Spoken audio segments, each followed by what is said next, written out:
CRD reason లిమిటే తెలియపోతే అట నాకు అర్థం కావట్లా. సిఆర్డీఏ రీజన్ లిమిటే మచిలీపట్నం వరకు ఉంది, సిఆర్డీఏ రీజన్ లిమిటే గుంటూరు దాటి ఉంది, సిఆర్డీఏ మధ్యలో విజయవాడ నగరం ఉంది.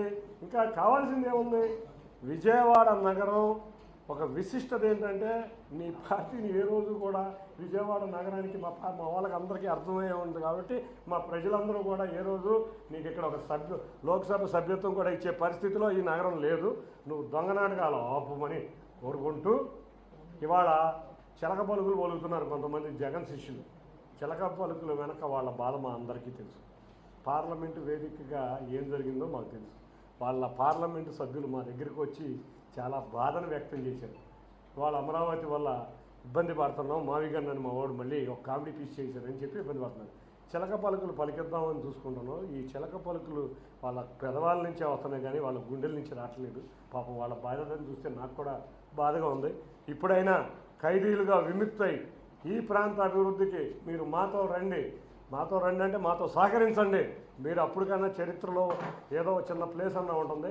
ఇవాళ ఒకటే చెప్తున్నా, అమరావతిలో నేను ఒక బ్రహ్మాండమైన ప్యాలెస్ కట్టాను, అమరావతి రాజధానిగా ఉండబోతుంది. కాబట్టి నేను ఎలక్షన్లో 2019లో నాకు ఒక్క ఛాన్స్ ఇవ్వండి, అమరావతి రాజధాని అని చెబితే నీకు ప్రజలు ఒక్కసారి చూద్దామని అధికారం ఇచ్చారు. అది కూడా ప్రజలను రకరకాలుగా మభ్యపెట్టి రకరకాలుగా డ్రామాలు ఆడితే ఒక ఛాన్స్ ఇచ్చారు. నువ్వు 3 రాజధానులు అనగానే మేము 2024 ఎలక్షన్స్కి విశాఖపట్నం శ్రీకాకుళం నుంచి అనంతపూర్ వరకు అమరావతి రాజధానిగా ఉండబోతుందని ఎలక్షన్లో ఇస్తే కూటమి ప్రభుత్వానికి 94% స్ట్రైక్ రేటు ఇచ్చారు. నువ్వు 3 రాజధానులు అంటే జగన్ రెడ్డి 11 రెడ్డి అయ్యాడు. ఇప్పుడు అమరావతిని వ్యతిరేకించడం వల్ల ఈ జగన్ రెడ్డి 11 రెడ్డి 3 రాజధానుల వల్ల అయ్యాడు. అదే 11 రెడ్డి 0 రెడ్డి కాబోతున్నాడు, ఇవాళ చరిత్రహీనుడు కాబోతున్నాడు. కాబట్టి ప్రజలందరూ నీ మీద వ్యతిరేకతతో ఉన్నారు. మీరు మావిగన్నని జనాల్లోకి వస్తే ఇవాళ ప్రజలు మీకు శాస్తి చేస్తారు. ఇవాళ దీన్ని ఘంటాపరంగా చెబుతున్నా.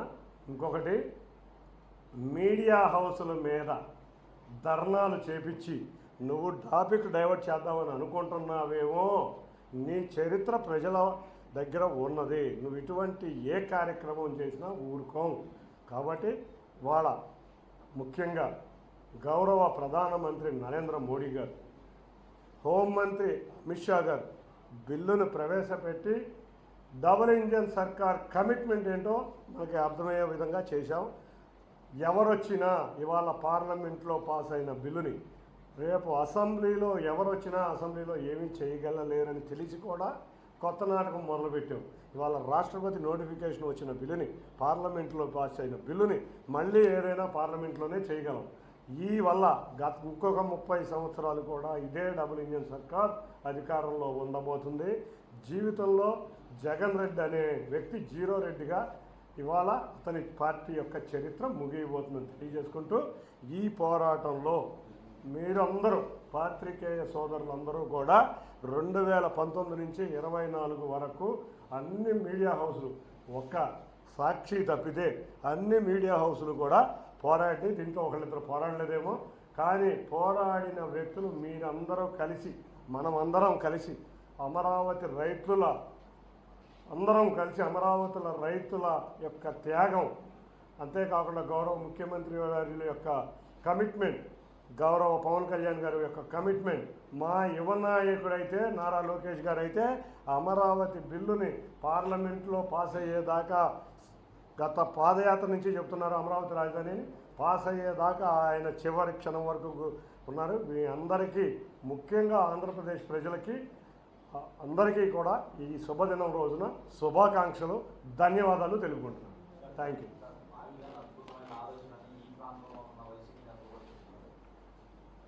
మావిగన్ విజయవాడ క్యాపిటల్లో ఉంది, గుంటూరు క్యాపిటల్లో ఉంది. మావిగన్కి అర్థం ఏంటో తెలియదు. మేమందరం కూడా ఒకటే అంటున్నాం, మా పేరు నుంచి అడగొట్టదు.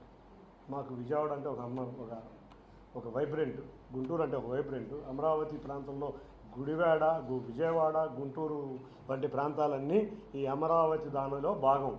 ఈ భాగం అయినాయి కాబట్టే ఇవాళ ప్రజలందరూ పండగ మనం చూసాం. దీపావళి ఎప్పుడో సెప్టెంబర్ అక్టోబర్లో రావాల్సిన దీపావళి మొన్న వచ్చి రాష్ట్ర ప్రజలందరూ దీపాలు వెలిగించి పండగ వాతావరణం చేశారు. లిప్ మీద నుంచి వచ్చే మాటలు ఒకటి ఉంటాయి, హార్ట్ నుంచి వచ్చే మాటలు ఒకటి ఉంటాయి. ఇవాళ కామెడీ పీస్ అయిపోయామని అందరికీ అర్థమవుతుంది. ఈ మధ్య ఇందాక కూడా చెప్పాను, పాపం ప్రజలు చాలా సీరియస్గా చంద్రబాబు నాయుడు గారు వచ్చారు, మన పిల్లల భవిష్యత్తు బాగుండాలని, పిల్లలేమో చదువుకుంటున్నారు, ప్రజలేమో వ్యాపారాలు చేసుకుంటున్నారు, రైతులేమో వ్యవసాయం చేసుకుంటున్నారు. సీరియస్నెస్ ఉంది. ఈ సీరియస్నెస్లో కామెడీ మిస్ అయింది.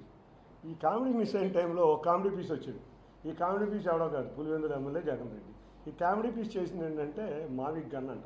పేరు మీకు కామెడీగా అనిపించలేదా? మీకే, మీ పాత్రికేయ సోదరులందరినీ అడుగుతున్నాను. ఒక కామెడీ పీస్ వచ్చి రాష్ట్రాన్ని చక్కగా ఒక రోజు 2 రోజులు నవ్వించాడు. ఈ మా నాయకుడే నవ్వించాడు, మేమెందుకు నవ్వించలేమని చెప్పి కొంతమంది వచ్చారు. వీళ్ళకేమో మాట తిరగదు, మాట్లాడలేరు. వీళ్ళందరూ వచ్చి మళ్ళీ మావిగా అన్నాడు. అసలు ఏంటి బాబు మీ బాధ?